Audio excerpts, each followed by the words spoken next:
Hello everyone and welcome to cricket पर। Jasprit Bumrah India के premier fast bowler, उन पर लग चुका है आईसीसी की तरफ से एक डीमेरिट पॉइंट। क्यों लगा है, किस वजह से लगा है और कब लगता है, क्या रूल है आईसीसी का जब डीमेरिट पॉइंट किसी भी प्लेयर के ऊपर लगाया जाता है, उसकी रिगार्डिंग बात करेंगे। जसप्रीत बुमराह को अभी एक डीमेरिट पॉइंट दिया गया है, आईसीसी की ऑफिशियल स्टेटमेंट आई है जिसमें ये कहा गया है कि बुमराह ने जो ऑफेंस है, अगर हम बात करें तो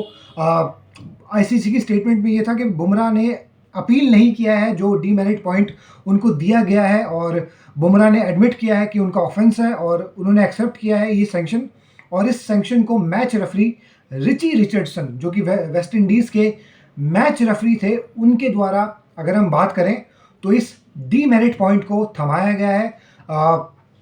ऑब्वियसली आईसीसी का जो आर्टिकल है उसके अकॉर्डिंग्स में ही अगर हम बात करें तो ये डीमेरिट पॉइंट बुमराह को पड़ा है। बुमराह को अगर जो इंसिडेंट हुआ वो मैं आपको बता देता हूँ। ओली पोप जो था वो भाग रहा था, बुमराह जो था आप कह सकते हो कि हल्का सा जस्ट बुमराह, ये समझ लो कि बुमराह अपना रनअप फिनिश करके खड़ा हुआ था, हल्का सा बुमराह ऐसे हो गया होगा, थोड़ा सा कंधा लग गया बुमराह का, ओली पोप के साथ हल्का सा कंधा टच हो जाता है बुमराह का, और वहाँ से मतलब बहुत ज़्यादा कुछ इंसिडेंट नहीं होता। रोहित शर्मा भी जाकर बात करते हैं और चीज़ों को काम डाउन कर देते हैं, और उसके बाद जो है अब ये चीज़ निकल के आई है कि आईसीसी ने एक डीमेरिट पॉइंट जसप्रीत बुमराह के ऊपर लगा दिया है। और मैं समझता हूँ कि यार आईसीसी ना थोड़ा सा, वेनेवर कभी भी किसी एशियन प्लेयर की बात होती है तो जो जस्टिस का पॉइंट आता है ना वहाँ पर, तो आईसीसी यू डिलीवर करता है जस्टिस, यू डिलीवर। और स्पेशली कोई इंग्लिश प्लेयर हो, ऑस्ट्रेलियन प्लेयर हो, सो इनके अगेंस्ट ज़रा सा भी कुछ हो जाता है तो ICC comes in like a hero. ये जस्टिस डिलीवर करता है आईसीसी, मिनट नहीं लगाता आईसीसी जस्टिस डिलीवर करने में। और यहाँ पर भी आईसीसी को सल्यूट है कि आईसीसी ने फिर से एक जस्टिस जो है डिलीवर करा है। और अगर हम बात करें, बहुत तीर मारा है, बहुत जो है अब तुम्हारा बाप जो बुमराह है ना बेटा, फील्ड में अब तुमने आग तो लगा दी उसके अंदर, अब वो दिखाएगा, उसने ये वाला सैंक्शन तो एक्सेप्ट कर लिया है, अब वो क्या क्या एक्सेप्ट नहीं करेगा ग्राउंड पे, अब वो तुम्हें ग्राउंड से दिखाएगा बॉलिंग पे। तुम्हें खेल पसंद है ना, तुम्हें खेल ही दिखाएगा बेटा। वो फास्ट बॉलर को ना कभी छेड़ते नहीं है। मैं ये बता दूं, जसप्रीत बुमराह वो फास्ट बॉलर नहीं है जो कि ज़बरदस्ती का अग्रेशन दिखाता हो, लेकिन ये जो तुमने डीमेरिट पॉइंट मारा ना, ठीक है, गलत है, मैं मानता हूँ कि शायद बुमराह को वहाँ पर शायद बुमराह को ये नहीं करना चाहिए था, या फिर बुमराह जो था शायद अपने, यार यू नेवर नो, इतना सा वो इतना कोई ऐसा नहीं था कि उसने जानबूझ के कोई उसको खींच दिया ओली पोप को, या फिर ऐसे कोनी निकाल दिया, हल्का सा वो अपने राइट की तरफ मूव करा है। चलो मैं कहता हूँ, अभी भी कहता हूँ बुमराह को इंसान है, इंसान बिल्कुल, बुमराह जो है रनअप खत्म करे और स्टैचू बन जाए उसके बाद वो वहाँ पर, तो वो ज़्यादा अच्छा रहेगा। क्योंकि हम कुछ अगर ज़रा सा भी कर देते हैं तो हमारे खिलाफ तो कानून बने हुए हैं, और हमारे खिलाफ जो है काले पानी की सज़ा भी होती है, सारी चीज़ें होती हैं। लेकिन जब ये सामने वाले जो एक पर्टिकुलर रेस से बिलोंग करते हैं ये कुछ कर देते हैं तो इनके अगेंस्ट कुछ नहीं होता। इनके लिए सारे कानून माफ़ हैं, इनके लिए जो है सारी चीज़ें इनके अकॉर्डिंगली मोल्ड कर दी जाती हैं, सारी चीज़ें जो हैं इनके अकॉर्डिंगली चेंज कर दी जाती हैं। आईसीसी के लेवल 1 अगर हम बात करें ब्रीचेज में से डीमेरिट पॉइंट जो है बुमराह को ठुका है। ये इंसिडेंट था इंग्लैंड का जो 81वां इंग्लैंड की सेकेंड इनिंग का 81st ओवर जो चल रहा था, जब ये इंसिडेंट हुआ है, जब ओली पोप है, ओली पोप है तो जडेजा तोप है, आपने पंजाबी कमेंट्री सुनी होगी तो उसी तरीके से चलो ये तो मजाक था, लेकिन मेन चीज़ ये है कि बुमराह रनअप करके खड़ा होता है, हल्का सा राइट को मूव कर गया, कुछ उसको आग नहीं लगी, कहीं उसका मुंह नहीं टूटा। ओली पोप का अगर हम बात करें, बहुत जल्दी, अगर जिससे कहते हैं ना कि अपना कोई बंदा अपने फेवरेट, अपने अगर हम बात करें अपनी फेवरेट रेस का बंदा हो तो उसके खिलाफ तो जस्टिस बड़ा जल्दी डिलीवर किया जाता है, लेकिन हमारे अगेंस्ट बड़ी इनको आग लगती है कि ये ज़रा सा भी कुछ कर दें तो इनकी ऐसी तैसी मार दो। अच्छा, एक और मैं चीज़ बता देता हूँ। Article 2.12 ICC code of conduct, इसके अनुसार ही बुमराह के ऊपर ये डीमेरिट पॉइंट जो है अगर हम बात करें लगाया गया है, एक ऑफिशियल रेप्रीमांड। रेप्रीमांड क्या होता है ये मैं आपको एक्सप्लेन कर देता हूँ। ये बेसिकली एक ऑफिशियल स्टेटमेंट होती है जिसमें ये कहा जाता है कि अगर बार बार एक बार ये चीज़ हो चुकी है, अगर इसको दोबारा किया जाएगा तो आपके ऊपर फर्दर डिसिप्लिनरी एक्शन लिया जा सकता है। अगर ये चीज़ एक ऑफिशियल रिटर्न या ओरल स्टेटमेंट में, अगर आपको या तो रिटर्न स्टेटमेंट में आ जाए या फिर ओरली आपको दे दी जाए, तो इसे हम बेसिकली एक ऑफिशियल रेप्रीमांड कहेंगे, कि मतलब आपको एक तरीके से वार्न किया जा रहा है। तो वार्निंग को ही जब ऑफिशियली आपको एक स्टेटमेंट में रिटर्न तरीके से या फिर ओरल तरीके से आपको जब वार्निंग दी जाए तो उसे हम ऑफिशियल रेप्रीमांड कहते हैं कि यार इस बार ये चीज़ हो चुकी है और अगर आपकी तरफ से ये दोबारा रिपीट होगी तो आपके पास आपके ऊपर फर्दर डिसिप्लिनरी एक्शन जो है लिया जाएगा। आईसीसी का जो आर्टिकल 2.12 है आईसीसी कोड ऑफ कंडक्ट, उसके अकॉर्डिंगली ये है कि inappropriate physical contact with a player, player support personnel, umpire, match referee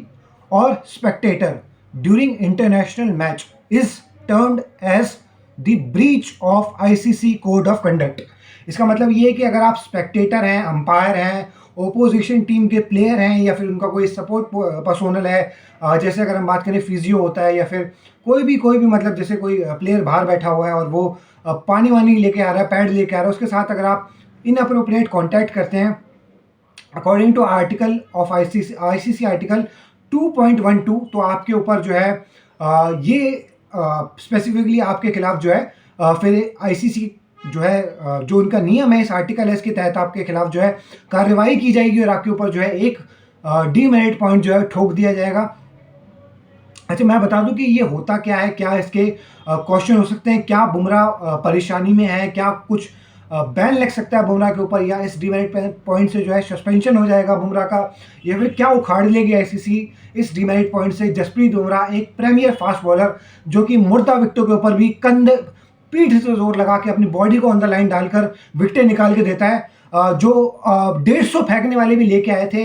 ये लोग, उसके बस की कुछ नहीं हो रहा था, लेकिन बुमराह ने अपनी 135 से 140 की पेस में उड़ा के रख दिया। तो उस चीज़ का भी कहीं ना कहीं दर्द हो रहा होगा कि कहीं ना कहीं तो आग उठी होगी उस चीज़ की भी।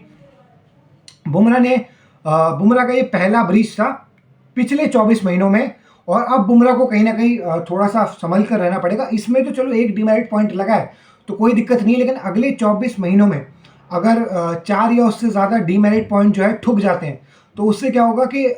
मतलब अगले आने वाले 24 महीनों, अभी तक तो पीछे से हम चलते हुए देखें तो 24 महीनों में ये पहली बार बुमराह के ऊपर डीमेरिट पॉइंट लगा है। अब यहाँ से अगर हम बात करें, यहाँ से अगर आगे 24 महीनों में जाकर बुमराह के ऊपर 4 या उससे ज़्यादा डीमेरिट पॉइंट लगते हैं तो उसका रिजल्ट क्या होता है कि वो बैन हो सकते हैं। अच्छा, ये बैन जो प्लेयर के ऊपर लगता है, अगर अगले 24 महीनों में जाकर 4 या उससे ज़्यादा डीमेरिट पॉइंट अगर बुमराह के ऊपर लगते हैं, सो उसके बाद जो है बुमराह, ये कंडीशन बन सकती है कि बुमराह बैन हो। अभी बुमराह के साथ कोई दिक्कत नहीं है। बुमराह के ऊपर जो रिची रिचर्डसन है वेस्ट इंडीज़ के, वो मैच रेफरी थे, उन्होंने ये सैंक्शन जो था प्रपोज करा है और ये ऑफेंस जो है बुमराह ने माना है कि हाँ भाई, ऑफिशियल स्टेटमेंट में यही है कि Bumrah the Indian fast bowler has accepted कि भाई मेरे साथ मेरी वजह से गलती हुई है और अपनी गलती जो है बुमराह ने मान ली है। अभी आईसीसी के द्वारा जो है यही कहा गया कि बुमराह के ऊपर जब ये डीमेरिट पॉइंट ठोका गया तो उसके अगेंस्ट बुमराह ने अपील नहीं करी है और अपने ऑफेंस को मान लिया गया बुमराह के द्वारा। तो ये एक चीज़ है। इसके अलावा अगर हम बात करें, बुमराह के ऊपर मिनिमम पेनल्टी लगी है सिर्फ एक ऑफिशियल, ये जो आर्टिकल है ना इसका अगर ब्रीच होता है तो आपके ऊपर जो मिनिमम पेनल्टी लगेगी वो ऑफिशियल रेप्रीमांड है, जहाँ पर आपके पास जहाँ पर आपके ऊपर एक डीमेरिट पॉइंट जो है ठुक जाएगा। ठीक है, मैक्स टू मैक्स इसमें जो लेवल 1 ब्रीच होता है तो उसमें अगर हम देखें लेवल 1 ब्रीच आप कर देते हो एज अ प्लेयर, कोई player ICC code of conduct level 1 breach कर देता है तो उसके ऊपर जो मैक्सिमम पेनल्टी लगती है वो है कि उस प्लेयर की 50% जो मैच फीस है उसको काट लिया जाएगा, या फिर एक डीमेरिट पॉइंट या फिर 2 डीमेरिट पॉइंट है वो भी लग सकते हैं। तो ये है कि अगर आप लेवल 1 ब्रीच कर रहे हो तो आपके ऊपर इस हद तक की मैक्सिमम पेनल्टी जो है वो लगाई जा सकती है, जहां पर या तो आपके ऊपर मैच फीस लग सकती है और आपके ऊपर जो है इसके अलावा 1 से 2 डीमेरिट पॉइंट भी ठुक सकते हैं। तो ये होता है जब आप आईसीसी लेवल 1 जो कोड ऑफ कंडक्ट है उसे अगर आप ब्रीच करते हो, आप उसमें दोषी माने जाते हो, तो ये कार्यवाही जो है आपके अगेंस्ट हो सकती है। अभी बुमराह को जो पेनल्टी बुमराह के ऊपर लगाई गई है वो मिनिमम है, क्योंकि बुमराह के ऊपर सिर्फ एक ऑफिशियल रेप्रीमांड जारी किया गया है और एक डीमेरिट पॉइंट दिया गया है। अब बुमराह को थोड़ा सा अगले 24 महीने के लिए सावधान रहना पड़ेगा, क्योंकि अगर बैन हो जाते हैं तो वो बैन कितना लंबा होता है, वो सस्पेंशन कितनी लंबी होती है वो देखना होगा। तो अगर 2 सस्पेंशन पॉइंट अगर आपके देखो, अगर आपके ऊपर 2 सस्पेंशन पॉइंट लगते हैं तो बैन या तो एक टेस्ट मैच का लगेगा, ठीक है, 2 वनडे इंटरनेशनल का आपके ऊपर बैन लग सकता है, ठीक है, और 2 T20 आईज का आपके ऊपर जो है बैन लग सकता है। तो अगर कोई प्लेयर जो है बैन हो जाता है ICC level 1 code of conduct के ब्रीच के ऊपर ही, मतलब आपके पॉइंट कन्वर्ट होते होते 4 या उससे ज़्यादा, मतलब जो इनके टोटल पॉइंट होते हैं, उसके बाद जो जाके सस्पेंशन पॉइंट्स में क्रिएट हो जाते हैं। सो अगर उस सेंस में अगर हम बात करें तो फिर आपके ऊपर अल्टीमेटली अगर सस्पेंशन लग जाती है, मतलब ये जो आपके 2 सस्पेंशन पॉइंट्स बन जाते हैं, सो उसके ऊपर आपके ऊपर बैन लगेगा। या तो एक टेस्ट मैच का लग सकता है, या फिर 2 ओडीआई का लग सकता है, या फिर 2 T20 का लग सकता है। अभी बुमराह सेफ है, बुमराह के ऊपर किसी भी तरीके का अगर हम बात करें डीमेरिट पॉइंट नहीं लगेगा, ये अच्छी बात है। बाकी मुझे लगता है कि कहीं ना कहीं इस चीज़ का जवाब बुमराह जो है ग्राउंड में देना ज़्यादा पसंद करेंगे। बाकी यही था गाइस इस वीडियो में। अगर आपको वीडियो पसंद आई तो वीडियो को लाइक कर दीजिएगा, चैनल को सब्सक्राइब कर दीजिएगा, इन वीडियो को शेयर कर दीजिएगा। मिलते हैं अब आपके साथ नेक्स्ट वीडियो में। तुम लोगों को तो बुमराह जो है बेटा ग्राउंड के अंदर देखेगा, उसने जो अग्रेशन दिखाया है ना, ये तो तुमने कम देखा है, अब आगे और दिखेगा। और अभी तो बेटा तीसरे मैच में विराट भी आने वाला है, असल अग्रेशन तो तुम्हें वहां से देखने के लिए मिलेगा, और सीरीज इंटरेस्टिंग और होने वाली है ऐसे। तो बुमराह का एक हिस्सा तो तुमने अग्रेसिव साइड देख लिया, अब तैयार हो जाओ कि एक और अग्रेसिव बुमराह जो कि और खतरनाक आएगा बॉल से, वो तुम्हें फेस करना पड़ेगा।